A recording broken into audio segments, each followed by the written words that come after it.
Hunters, we're going to be going through every weapon inside of Moco, and I'll be sharing my opinions on whether I think they need a buff, nerf, or a rework. So first up is the Monster Slugger, and I think this one is pretty okay. I don't think it is in a bad place, and it's not as easy as just saying it needs a buff because it never gets used, because there's a bigger problem I feel inside the game, which I'll be explaining at the end of the video, so stick around for that, because it'll tie in with all these buff, nerfs, and reworks and things.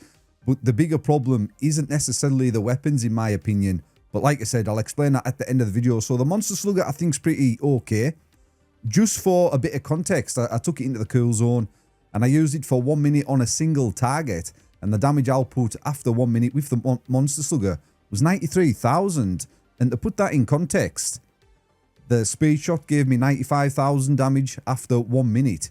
So there isn't too much of a difference there with that melee weapon versus the speed shot, which is one of the most played weapons inside the game at the minute. And on multi-target, it gave me 261,000 damage after 1 minute on multi-target inside the cool zone. So you can see the Monster Slugger itself pretty good for single target like damage output, and really good for multi-target damage output. So I think it's okay damage output wise. I don't think it's too weak. I don't think it's too strong. So I would leave the Monster Slugger as it is. Maybe a slight rework to the melee range, because you have to be really up close, guys, for the melee weapons. Hence maybe why we don't see a lot of melee builds inside the game. But yeah, not too bad. I think it's in a pretty good place. Maybe a slight rework. Next up is the Technofist, and again, I don't really think this one's too bad. I did see a snippet somewhere. It is one of the most used weapons inside of the game, and that's solely because of world farming. I think it's a go-to weapon for the builds and stuff for world farming, because the worlds are that difficult. I think Technofist gives the best results, like I said, depending on what build you've got. So to put it into context, it does 351 damage per shot, and then on its super shot it does 1053 damage. So you can see it is a lot less than the Monster Slugger there, but it is a ranged weapon. So I don't think this one's too bad. I don't think it's too strong. I don't think it's too weak. It did get used in a couple of dojos, 2 or 3 dojos, to get them completed sometimes, and you only use it in one rift as far as I know for the sometimes, which is the wave machine. So correct me if I'm wrong, guys, but I don't think there's anything too much up with the Technofists. Yes, like I did say, it is a high usage case inside of Moco at the minute, but that is for world farm, and I believe it. And like I said before, right at the start of the video, I'll touch on why and explain everything in more detail, so you need to stick around for that and hear me out, guys. So next up is the Wolf Stick, and this needs a buff, in my opinion. It's quite a complicated one, because I did take it into the cool zone, and it does 753 damage with 3 bursts, because when you fire the wolf stick, it gives you a 3 burst shot, and that's 753 damage in total. And then the wolf does 251 damage per hit, and then 753 damage per slam.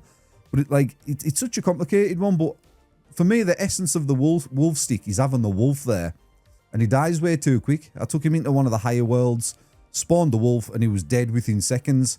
So I really think this needs a buff to the wolf. Wolf's health. I know you've got the pet rings as well, guys, but obviously if you're going to put the pet rings on, you're focusing on the pet, and then you're losing survivability for yourself. So if you are surrounded by enemies, it's not going to aggro all the enemies, and you're vulnerable to dying things. So it is a bit of a weird one, but I do think the wolf needs a buff, needs more life. The essence of the wolf stick is having the wolf alive and tanking for you, but he just dies too quick. So I'm coming in with a buff for the wolf stick. And next up, we've got the first healing one, and this is Staff of Good Vibes, and it does 218 per shot, and then on its super it does 1090 when it casts its super, but also it can hit multi-target as well, the old Staff of Good Vibes. But we never use healing things inside of Moco, and it was kind of the same in chapter 1, the meta builds and stuff for the sub times in the rifts were always a tank build, and this is a problem we had in chapter 1. It's still a problem we've got in chapter 2. And like I says, I don't necessarily think it's the weapons in itself. I think it's the game and the structure and the monsters. And like I said, I'll be touching on at the end of the video, breaking it down and explaining my thought process with it all. So I think the Staff of Good Vibes, I do think you could do with a bit of a buff. Obviously, if it's healing a lot, you might get rid of the tank in some rifts, but I just don't know, because, you know, the tank with the super loud whistles OP in some of the rifts. But I'm going to come in with a buff for the Staff of Good Vibes. I do think it should be healing a bit more. Maybe pull it in the meta a bit more. But yeah, I'm going to go with a buff for the staff for good vibes. And then, as we've just mentioned, we've got the Toothpick and Shield. It actually does 240 damage per hit with the Toothpick and Shield. And then when he catches super with the Shield Slam, it's coming in and doing 1,204 damage per hit. This is at my level, guys, and I didn't have any rings equipped to increase the damage output, by the way. I am like level 128 at the time recording this video. So it didn't do actually bad damage for a tank build. And also, you've got the 25% damage reduction as a tank weapon, and I think this weapon is one of the most balanced ones in the game at the moment for what it does.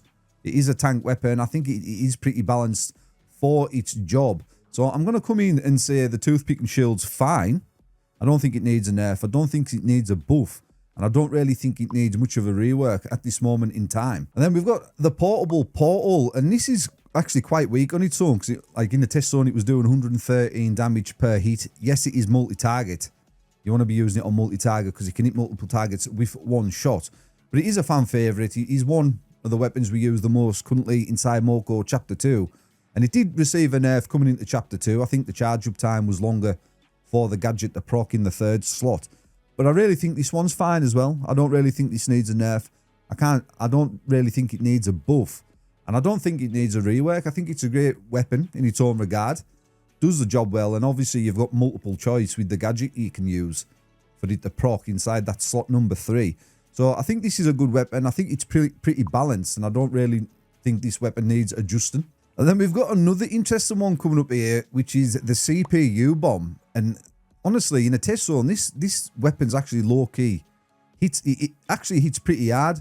So it was, for me, it was hitting for 481 per hit in the test zone, and then 2,045 per super when he chucks the bomb and the bomb detonates.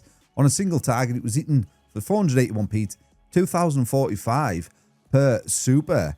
And that's actually pretty insane. And after a minute, I was getting 53,395 damage output on a single target with the CPU bomb. And then on a multi-target, I was getting 213,000 on the multiple target, which is pretty good. And like I said before, the speed shot on its own does 95,000 damage per minute on a single target. And I use the portable portal as well, just to get a bit of a reference point. So I use the portable portal on multi-target with the rockets equipped in the 3rd slot, and I was getting 112,000 damage output with the portal and the rockets equipped. And that's versus the 213,000 damage output on multi-target with the CPU bomb. So you can see it has got quite high damage output on a multi-target, but it never gets used. And I think this needs a bit of a rework, and this ties in again to what I was saying earlier in the video. And I don't think it's so much the weapon's fault. I just think it's the monsters we've got inside the game and the rift structure at present, which doesn't give this weapon time to shine. But I will come in and say I think it could do with a little rework. I think the bomb radius, I think it needs to be a little bit bigger, because obviously it's a ranged weapon, so you're going to be using it moving around, and the monsters are going to follow you. And a lot of the time, they're going to move out of that radius of the super attack. So you're not going to benefit from that. So I will come in and say a rework to this, make the explosion radius a bit bigger. So you're going to get more enemies inside of it. But as for numbers, for damage output, it hits pretty hard, guys, honestly. Then we've got another fan favourite coming in for Moco Chapter 2. And Moco Chapter 1 is the speed shot. And this was giving me 415 per shot. And then, like I did say earlier in the video, after a minute use on a single target, it was giving us 95,000. And the good thing about the speed shot is you can use a lot of passives with this. So you can use the beam and then the laser and then use the passive ring to give you the extra damage. And it fires that quick. It can rack up that numbers much higher, like really quickly. So it did, again, this did take a nerf going into Moco Chapter 2. I think it's okay as it is at the minute, and thank God it's the way it is, because it's been a lifesaver in some of the rifts, because they're really hard, this chapter, guys. So again, I think with the speed shot, I don't think there's anything broken, or it needs a nerf, or it needs a buff or a rework or anything. I think it's a good weapon in its own regard. And again, I'm going to put this with the portal and Toothpick and Shield and say this is in a good spot, I believe. So speed shot, I'm just going to leave it as is. I don't think it needs a rework, buff or nerf or anything. So we'll move on to the next weapon. So next up is the med ball, and it was giving me 438 damage per hit in the test zone, and then 876 damage per super hit. And I was quite surprised with them numbers. So I put a build together. I went into crew quarters, I thought, you know, this might be slept on, you know, because it actually heals yourself, increases your health total by 20%. Thought it might be able to get a nice build down here. So I put the weapon ring on, put a build together, went into corrupt quarters and got melted right away. So it isn't a weapon that is slept on. And I really think this needs a buff. Like I said before, it's like with the Staff of Good Vibes, no one's using the healing weapons because of the Toothpick and Shield. Is that strong?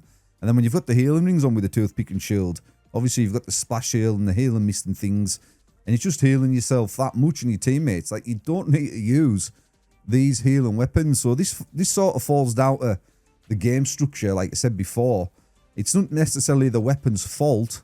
It's just the structure and the way the mechanics are in the game at present, which doesn't let you use these healing weapons. But I do think it needs a buff. I think more healing and things would be better. The damage output for a healing weapon isn't too bad. So I will go for a buff for the medicine ball. And then next up, we've got the Jaded blades. This was giving me 393 per hit and then 4,716 on its super slam. And again, I don't think this one's too bad. It does nice damage output. I think it might be the highest damage output weapon in the game, depending on what build you're using. But just as a singular weapon, I think it's the highest damage output in the game on a single target. So I don't think this is too bad, but I do think it needs a little rework. And I would rework it in the sense that when you're going to do your slam, you can aim it and you can see that visually on screen rather than having to guessing where you're pointing your joystick. So I do think this needs a little rework. But as for the damage output and things, I think it's okay. The rework I would give it was when you're going to aim it for its slam attack, you've got some sort of visual aid on screen. That's the only sort of rework I will give to the Jaded blades. And then we've got a fan favourite from Moco Chapter 1 with the Spinsicle. And this was giving me 272 per hit. And obviously you've got the dodge chance coming there with the Spinsicle. And it's mainly used for multi-target. And to put it into perspective, after a minute in the test zone, I got 254 damage output on multi-target. And again, like we said before earlier in the video with the Monster Slugger, that gave me 261,000 damage output on multi-target. So kind of the thought process for me is, why would you use the Spinsicle? Yes, you've got the dodge chance. You can use the minor health ring to buff your dodge chance even further. But again, it's a melee weapon. And the monsters and things that tough inside the game, it's too hard to survive, guys. So why use the Spinsicle? And like I said before, you've got the CPU bomb on a multi-target. That was giving me 213,000 damage. So it is a little bit less damage output than the Spinsicle. But you've got that survivability there because you're using a ranged weapon. You can evade attacks more easily.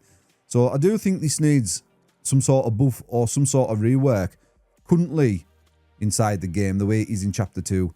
Maybe give you some life as well. Maybe work it into the weapon that you get some sort of life every 10 hits or so. I think that would give it a bit more use case because it's just too hard to survive. And then you're just relying on them dodges to proc, which sometimes they don't. So I think we'll go for a buff / rework to the Spinsicle. And again, we've got a fan favourite from Chapter 1. That is the Buzzkill. And, you know, it did receive a harsh nerf coming into Chapter 2, but it still hits pretty hard. And to put it into perspective for you guys, it's 699 per sword hit damage and then 349 damage per B hit. And to a single target after 1 minute, I got 130,000. And like I says, the speed shock gave me 95,000 after 1 minute damage on a single target. So it still out DPS's the speed shot on a single target. And like I said, I didn't use any rings or passives to give me any increased numbers. It was just solely a test for test, like for like test there. But it never gets used. I think it needs a buff again because it is a melee weapon and the enemies and bosses and things hit that hard. It's not worth using melee weapons because you're going to die too often, guys.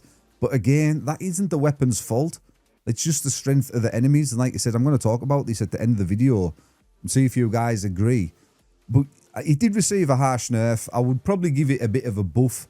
Like I said, I didn't use any rings. And yeah, I've got the rings there to equip your damage output for the pets and the survivability of the pets. But again, that's leaving you as a player vulnerable. And if you die, everything despawns and you've got to try and respawn them and everything. It is a bit of a pain.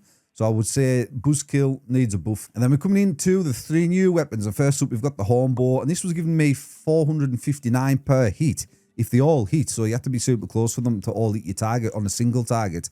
And then 1,530 if all the super shots hit. and it is pretty weak. And on multi-target, after 1 minute testing the test zone, it gave me 147,000 damage, and that is with a ranged weapon. And like I said, the CPU bomb is a ranged weapon, and that gave me 213,000 damage after 60 seconds. So why would you use the home bow over the CPU bomb, guys? I don't know. So therefore, the home bow does need a buff. Needs a hefty buff, in my opinion, to bring it into the meta as it is now. So I'm going for a buff for the home bow. And then we've got the Singularity, another complicated one. And to put it into perspective again for you guys, on a single target, it gave me 53,000 damage output after 1 minute. And then on a multi-target, it gave me 213,000 damage output. Yes, you are getting the cooldown of the rings, but again, it's a melee weapon. You've got to be super close.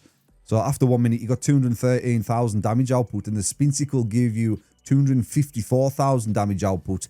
And you've got the dodge chance coming in off the Spinsicle, which is probably going to let you survive more than the Singularity. So the Singularity actually needs a buff and a rework, in my humble opinion, because the animation of the suit was just too long. It's not needed, and it needs a buff to the damage output as well. Yes, you are getting the cooldown of the gadgets, but it's not worth the risk. It's not worth using it to run the risk of being super close to enemies to get the extra little bit of cooldown on your gadgets to use them. It is outshone, in my humble opinion, by these numbers, by the Spinsicle. So the Singularity actually needs a buff and a rework. And then lastly, we've got the Poison Bow, and coming in on a single target, this gives me 54,000 damage on a single target, and on multi-target, it gave me 175,000 on a multi-target. And again, it is a ranged weapon. And why would you use this over the CPU bomb? If the CPU bomb was giving you 213,000 on a multi-target and the Poison Bow was giving you 175,000, it is a significant difference. So I'm coming in and saying the Poison Bow needs a hefty buff as well. It is probably one of my favourite weapons in the game because it is super cool. I don't think it needs a buff to the attack speed because we've got the speed shot for that, guys. I mean, the clue's in the name, it's a speed shot. There's no point having another high fire range weapon that's a bow as well, like the Poison Bow. So I just think a buff coming into the poison, coming in off the poison clouds there for the Poison Bow. A hefty buff as well. So like I was saying at the start of the video, I think it's more complex than just buffing weapons, nerfing them and reworking them, guys, because I think for me, the bigger problem is the enemies and the rift bosses are just way too strong. So you can come in and buff these weapons, but you're going to have to buff them massively, which kind of means an unhealthy game. So you don't really want to buff weapons and nerf them too much. But like I said, the problem is just the monsters. They're way too difficult. No one wants to use a melee weapon because you've got to be close to the monsters and then you risk dying more. And you've got to sacrifice your ring slots and your gadget slots for survivability when you're not getting that much damage output. And it's the same for the rift bosses, guys. Like, I'll take Throne Room, for example. You can't run in there with... You could buff the Monster Slugger, but you can't run in there with Monster Sluggers because it's a range fight. She puts the orbs everywhere. You've got to move around the orbs. The diamond shells come in. So it's no good being right up to the boss to attack the boss with Monster Sluggers, even though the damage output is pretty good. And if you buffed it, it still would be no good because you're going to die too much. And obviously, you've got the time trials to do, sub 2 minutes and things. So the problem is, for me, mainly, is the game itself. Like I said, the monsters are too difficult. And the rift bosses, they're all sort of set up for range fights to use, range weapons. So I don't think it's going to be a case of just buffing the weapons. There you go. You can go into the rifts now and do them no problem. Because, one, the bosses are too difficult. And two, all the attacks means you've got to stay out of radius of the boss. And you've got to move. Like Snowclaw Summit with the freezer. If you get too close, she turns you into an ice block and everything. So you need to sort of keep your distance. So it's not just the weapons. It's not the weapons. Like I said, some of them are fine. It's more the mechanics of the game at the moment with the rifts and the monsters. So obviously the teams are at work doing things. We might see balance changes coming soon. I don't know if it's going to make a massive difference to the rifts and things because the rift bosses are the rift bosses, guys. Have already got the mechanics in game. So we'll have to wait and see what the team cooks. But I think going to chapter 3, we need sort of a restructure of the rifts.